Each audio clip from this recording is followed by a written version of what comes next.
Hey guys, this is JJ for Generic Gaming, and I'm here to review another anime. This time I'm going to be reviewing The Melancholy of Haruhi Suzumiya. Now this anime, I'm just going to say right off the bat, comes highly recommended.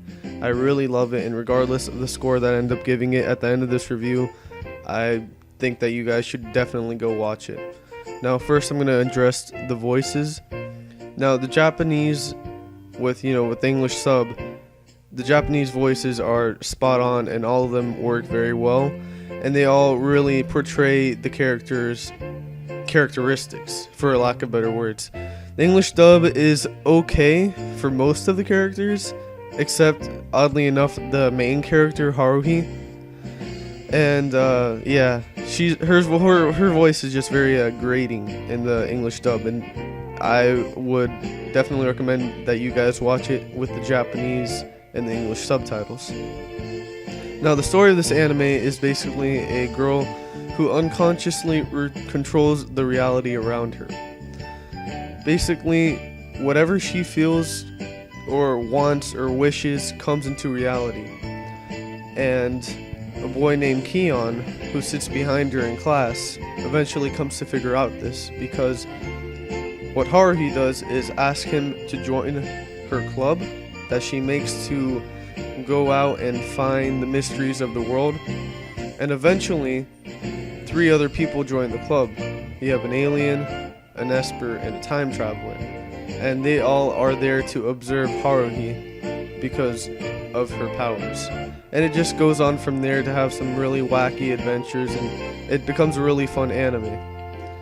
Now the main thing about it is that it's very carefree, and it's got that kind of Lucky Star feeling to it. If any of you guys have watched the series Lucky Star, it's kind of got that feel to it without being too pointless, which is the best part about it. It actually feels like it's going somewhere. It doesn't feel like Lucky Star where you're just kind of doing something and it's just really pointless, and it doesn't feel like it's amounting to anything. Haruhi Suzumiya always has a kind of point to it, always has somewhere that it's going, and that's what makes it above animes such as Lucky Star and other animes of that sort, other animes of the slice of life type. Now, there seems to be a lot of controversy regarding the series. A lot of people say that it's more feminine. Now, I don't agree with this view, mainly because of Keon being the character where the perspective lies. And what I mean by that is that Keon is the one who talks throughout the whole show. It is not Haruhi. And that, you get some it's more masculine, at least in that sense. There is romance and there is, that kind of thing in there. But I would say it appeals to both audiences. And let's see, what else should I address? There's some fan service here and there, but it's not an amount that like bogs you down and just makes the show unenjoyable. So, it's not an uncomfortable amount. It's just there and it's fine. It doesn't really get in the way of anything, so that's fine. And that's just about it. I feel like I've addressed everything. Actually, there's one hiccup I kind of have with the show, kind of a nitpick, but it kind of does get in the way sometimes. The thing about the show is that, back to that kind of like pointless attitude that I was talking about before that it doesn't have, sometimes it portrays that in some of the scenes. I mean, it has one episode in particular where it has a very pointless scene that goes on for about 3 or 4 minutes that just, it shows one of the main characters there, Yuki, just reading her book, and then some dialogue going on in the background that's not really even funny dialogue, and it's really kind of an odd, pointless scene that they kind of just shoehorned in there, and it just shouldn't be there.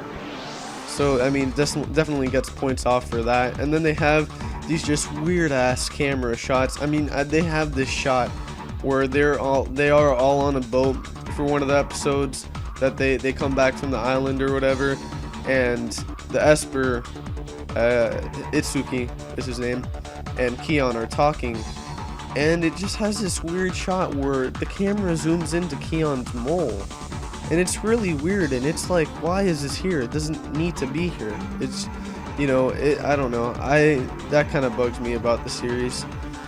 But other than that, that's really the main issue with it. There's not really that much else wrong with it, you know. So to conclude this review, I would give Haruhi Suzumiya, or The Melancholy of Haruhi Suzumiya, an 8.5 out of 10. As I said before, it comes highly recommended, and I will see you guys in the next video I make. Peace. Hey guys, there's one more thing I'd like to mention about the show before you guys click off the video. If you guys are going to watch Haruhi Suzumiya, there's a certain order in which it was broadcast, and that's not the correct chronological order. It kind of plays into the fact that Haruhi can control whatever is around her. So personally, I watched it in the order in which it's chronologically correct, just because that's kind of the way I like to watch anime. But maybe there is, you know, a certain feel to watching it in the broadcast order.